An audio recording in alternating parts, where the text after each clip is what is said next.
কে কার সাথে সম্পর্কে থাকবে, কে কার সাথে সম্পর্ক ভালো রাখবে, এগুলো সবই ঠিক করে আমাদের মন। তাই মনকে গুরুত্ব দিয়ে ভালো রাখার চেষ্টা করো। মন ভালো থাকলে সব ভালো। আর একটা কথা, মনকে ভাঙতে দিও না। এমন তৈরি করো নিজেকে যাতে সহজে মনকে কেউ ভেঙে চলে যেতে না পারে। মনকে শক্ত করে বেঁধে রাখো যাতে অন্য কেউ সেই দুর্বল জায়গাটায় আঘাত করতে না পারে। তাই মনকে ভালো রাখার জন্য নিজেকে ভালো রাখো, নিজেকে সুস্থ রাখো, আনন্দে রাখো, খুশি থাকো, সবই ঠিক হবে। কেন হবে না বলো? আমরা মনকে বড্ড ভালোবাসি।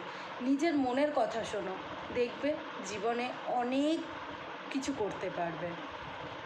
অনেকের হয়তো এই কথাগুলো শুনলে মনে হবে জ্ঞান দিচ্ছি। না, জ্ঞান নয়, সত্যি কথা বলছি। কারণ অন্যের কথা শুনে তুমি যা করবে বিপদে পড়বে, কিন্তু নিজের মনের কথা শুনে যখন করবে না, তখন মনে হবে যে নিজের ভুলের জন্য তো হয়েছে, চলো আবার ঠিক হয়ে যাবে। কিন্তু অন্যের কথা শুনে যখন তুমি ভুলটা করবে, তোমার সারা জীবন আফসোস থাকবে যে একটু যদি নিজের কথাটা শুনতাম তাহলে হয়তো আজ এই ঘটনাগুলো ঘটতো না।